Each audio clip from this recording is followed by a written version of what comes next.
ओम गण गणपते नमो नमः। श्री सिद्धि विनायक नमो नमः।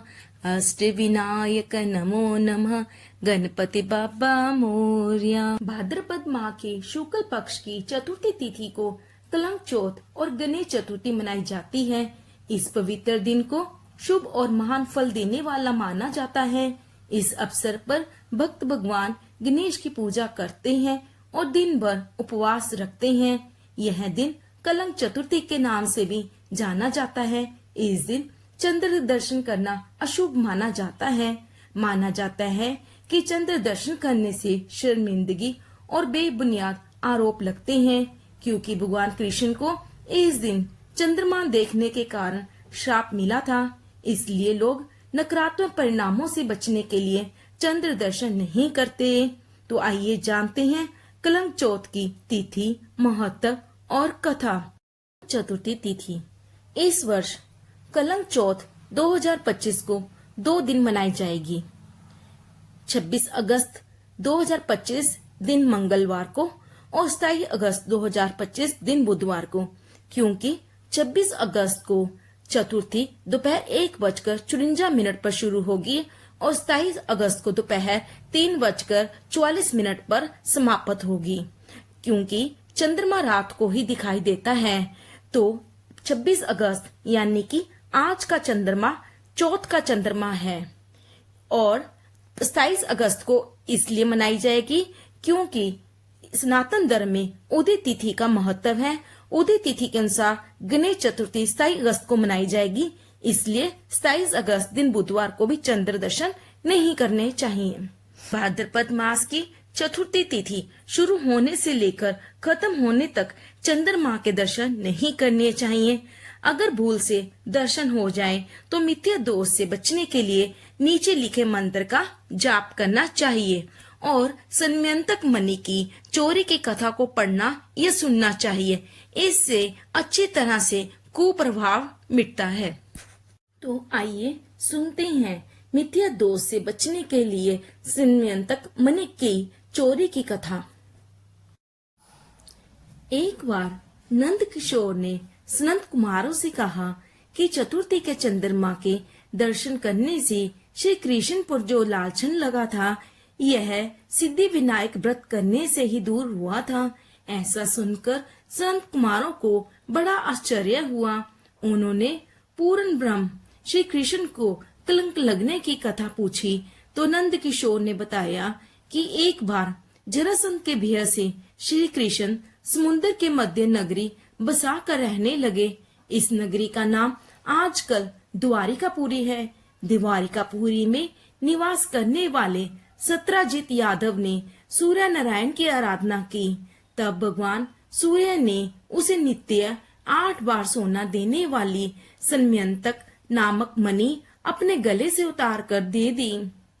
मणि पाकर सत्राजित यादव जब समाज में गया तो श्री कृष्ण ने उस मणि को प्राप्त करने की इच्छा व्यक्त की। सत्राजित ने वह मणि भगवान श्री कृष्ण को ना देकर अपने भाई प्रसन्नजित को दे दी।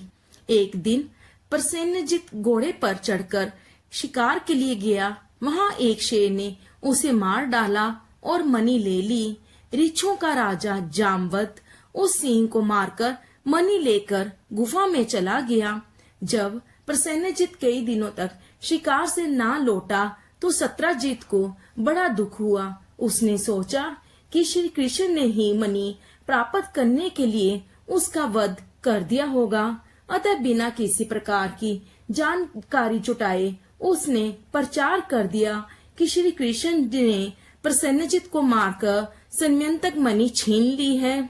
इस लोक निंदा के निवारण के लिए भगवान श्री कृष्ण बहुत से लोगों के साथ प्रसन्नजित को ढूंढने वन में गए। वहां पर प्रसन्नजित को शेर द्वारा मारा डालना और शेर को ऋछ द्वारा मारने के चिन्ह उन्हें मिल गए। ऋछ के पैरों की खोज करते करते वे जामवत की गुफा में पहुंचे और गुफा के भीतर चले गए। वहां उन्होंने देखा कि जामवत की पुत्री उस मणि से खेल रही है। श्री कृष्ण को देखते ही जामवत युद्ध के लिए तैयार हो गया। युद्ध छिड़ गया। गुफा के बाहर श्री कृष्ण के साथियों ने उनकी 7 दिन तक परीक्षा की। फिर वे लोग उनके वध को जानकर पश्चाताप करते हुए द्वारिकापुरी लौट गए।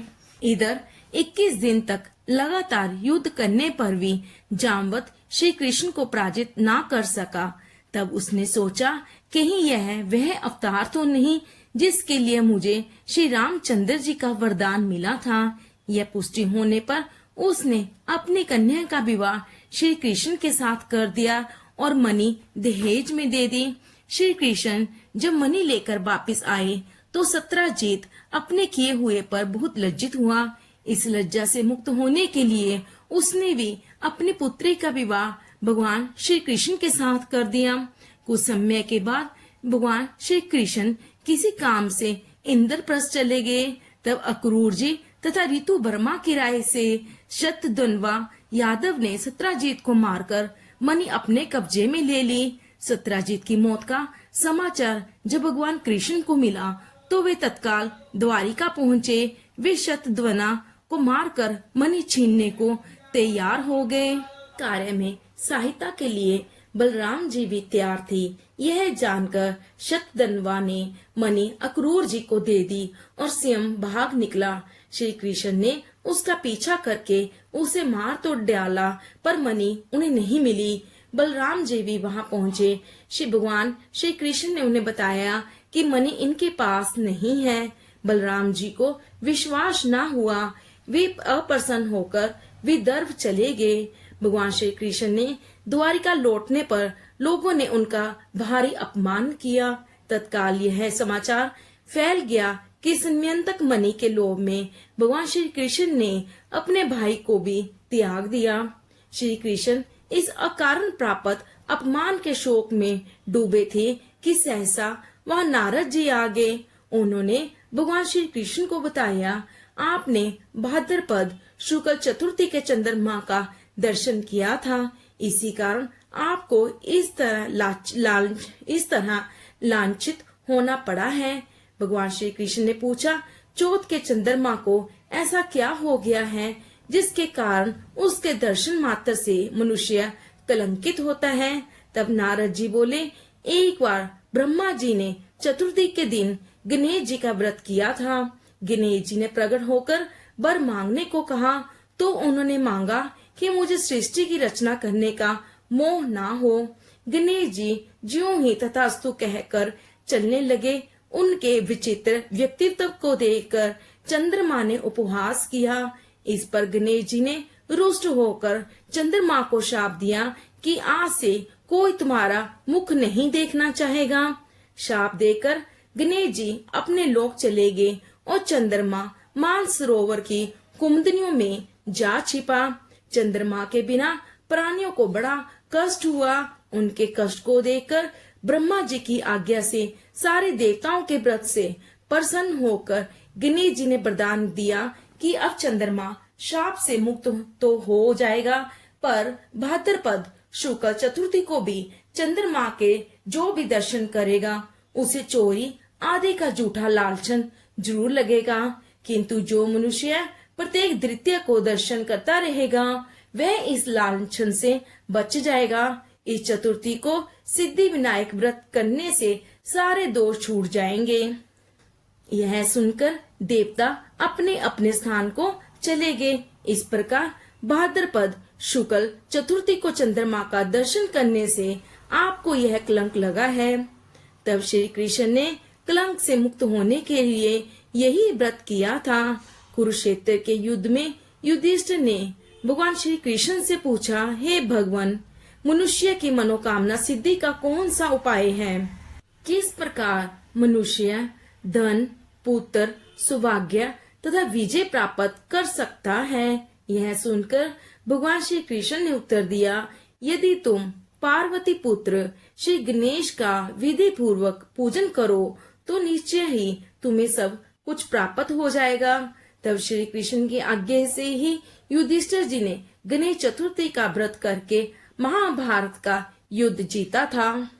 कलंक चतुर्थी का मुख्य नैतिक संदेश यह है कि अभिमान और अहंकार का परिणाम नकारात्मक होता है और झूठ या झूठे आरोप से मुक्ति पाने के लिए गणेश जी का व्रत करना चाहिए। इसके अतिरिक्त इस कथा के अनुसार गणेश चतुर्थी पर चंद्रमा को देखना निषिद्ध है, क्योंकि इससे व्यक्ति को बिना किसी गलती के कलंकित होने का दोष लग सकता है। ये थी कलंक चतुर्थी की कथा। उम्मीद है आपको ये कथा अच्छी लगे। प्लीज इस वीडियो को लाइक, शेयर एंड सब्सक्राइब करें। धन्यवाद। आप सबको गणेश चतुर्थी की शुभकामनाएं।